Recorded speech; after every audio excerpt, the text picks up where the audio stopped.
All right, we back with another video, man. And again, another Miami Heat Celtics video. Let's come in here and figure out how the Boston Celtics figured out the Miami Heat. Because as we all know, the Celtics beat the Heat in Game 7. They're going on to the finals. So shout out Thinking Basketball. Video link is always in the description. I hope y'all enjoyed this. Drop a like, subscribe, leave a comment. And let's hop straight into this video. All right, yeah. So like I said, in the description, video link. I'm gonna try not to say too much or pause it a lot because I already made a couple other videos explaining and expressing my opinions on the whole series and the season as a whole as a Heat fan. But yeah, let's hop straight into it. Let's see how they figured out the Miami Heat, man. It's been a grinding, choppy Eastern Conference Finals with key players in and out of the lineup for both teams. But after Miami took a 2-1 lead, the Celtics offense has adjusted to give them some much-needed punch, while the defense has held down the fort. Boston's actually missed a ton of wide-open threes. They're shooting just 29% on open or wide-open triples in the last two games, but their offensive process has generated better looks, which has been enough for them to pull away in the second half of the series. To understand Boston's adjustments, we first need to understand the Heat's aggressive help defensive tactics that led to an incredible 29 steals in their two victories. Help defense was Miami a big likes part to slide up into the driving gaps to help out on dribble penetration, but they also sit right in the passing lane too, making both the corner pass and this direct pass a bit dangerous. Compare that to a more vanilla approach to defensive positioning, where the corner defender is closer to his man, the wing defender is sagged off a bit, and the low man is on the edge of the paint.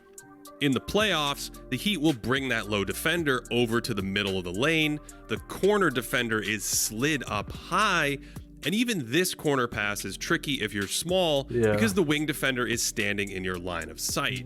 But like this series was this just scheme completely smothered Trae Young, defense, especially the cat and mouse game off the corner shooter, where PJ Tucker is basically daring Trae to pass it over his head while also sitting on the drive, and that leads to a deflection and a turnover, one of 31 committed by Young in just 5 games against Miami. That's a good steal. Here's a play from game 1 where Jason Tatum has it on the wing.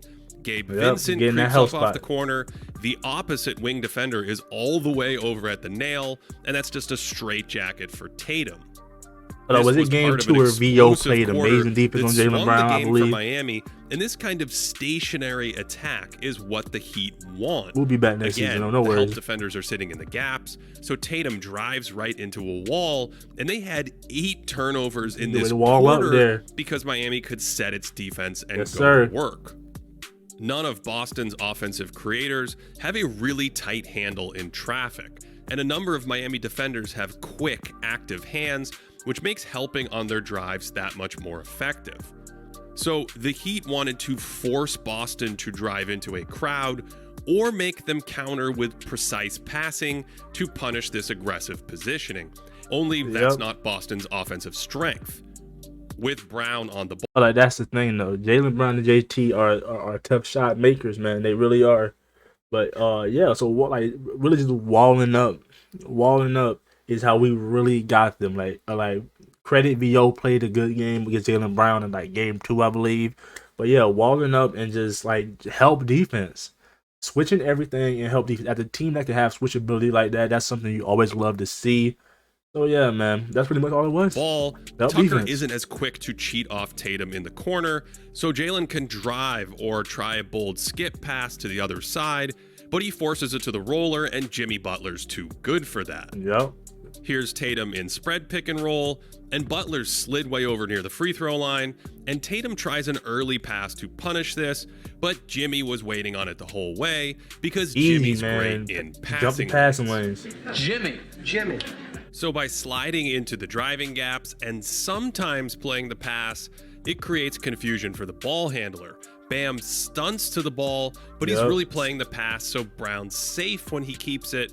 But this time when he drives, Lowry's fully committed to digging at the rock, and it's yet another fumbled turnover. Earlier in the series, Tatum struggled with this setup where he shoots into aggressive help defense. Everybody's walled when the up correct play is either a basic kick out, or in this case, a wide open skip pass to the other side. One way to counter defenders who cheat into driving lanes like this is by cutting. Max Strus is at the free throw line, and with Bam on the far block, Grant Williams can cut into space and find the crack in the defense. That's not always easy, especially since movement isn't Boston's offensive strength. But this works from the wing too. Tucker is slid over to the middle of the floor, which means Tatum's cut into open space collapses the defense and creates a wide open look. Oh, wow. Another improvement for the Celtics is simply making that early pass when it's available. I will always say, like, when you're watching the game of basketball on TV or whatever it is, it's like you never notice these type of like stuff, because like I will always say, for basketball players like at this level, the game definitely moves slower in their mind for them. So like you never understand what's going on. Like you just see the basketball game unless like you're really watching. You never truly see like all like the defensive schemes and just like the little movements that cause like stuff to open up. It's truly a beautiful game to watch. Adebayo takes a few steps off the Especially corner, with two teams so like this. Tatum flips it to Horford, and that's enough to attack Bam's little closeout, scramble the defense, and make an extra pass for a dunk. Here's another example from Game 4 with some side-to-side action so the defense can't get set.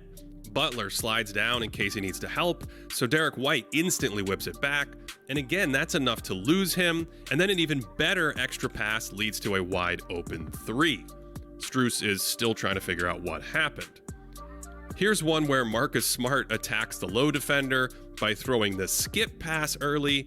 It's a bit high, so Bam can recover, and this time when the Celtics reset, it's Smart's movement that helps. His man is in the middle of the floor, so he creates a better angle on the pass by sliding to the corner, and that's a solid look at the end of the clock. By That's a Game tough shot 5, to make, though. Boston added another wrinkle, which was to clear the strong side corner out and play a two-man game with an empty side. Remember, with a teammate in the corner, Tatum sees a wall of Heat defenders on pick and roll, and that shrinks his windows and makes decisions more difficult. But on the empty corner pick and roll, even with multiple bodies in his driving lane, it's an easier read to change sides, and Brown ends up with a clean jumper. Here's another one where Rob Williams slides to the other block, and this two-man game gives Tatum more breathing room. He can spin because of that extra space, and then that's a much easier passing read for him, and another breakdown, three. Man. This time Smart has it. Horford immediately heads over to the opposite corner, so Marcus and Brown can play a two-man game. Jalen attacks right into a ton of open space, and Boston added a little movement too, with Grant Williams jogging to the baseline and filling the corner as a kick-out option, and that's an easy pass without a swarming defender in the driving gap. Emptying the side even helps in isolation, with White cutting through the paint this time, and that allows Jason to comfortably spin and back down into a decent little attempt for him. Get a one-on-one, man. Clearing the corner like this works in the middle of the floor too. With Brown isolating, Tatum can pull this defender out of Jalen's driving lane, and so now he can turn back and spin comfortably over a smaller defender for two. This alignment is super fun. A guard is slid down all the way under the basket waiting to cut, and that turns into an empty side two-man game where Tatum has a decent look first, and then the roller springs free for the putback. This is the exact same setup a few minutes later, with Brown heading under the basket. White and Horford play the two-man, but now they swing it back to the other side, and Jalen can come all the way around for a dagger in the corner. This wasn't the most effective display of offense we've ever seen, but Tatum's grown a little more comfortable making early reads throughout this series, and the Celtics' improved offensive process has generated better looks against this swarming, aggressive defense. Even with some cold shooting, Boston's offensive rating in the series is 114, and with Al Horford on the floor in his 4 games, it's an impressive 120, a drastic improvement over Atlanta's offense against the Heat with Trae Young and Philadelphia's with James Harden. And so, despite some bumpy moments, those tactical adjustments on offense from coach Ime Udoka have helped Boston steadily solve the Heat, and they have the Celtics just one game away from the NBA Finals. Well, we know how that turned out. I don't gotta do an outro, man. Yeah, so we just saw how the Boston Celtics figured out Miami's defense and won the series, man. But if y'all enjoyed it, as always, drop a like, subscribe, leave a comment, and I'm gonna catch you in this video. We out of here. Peace.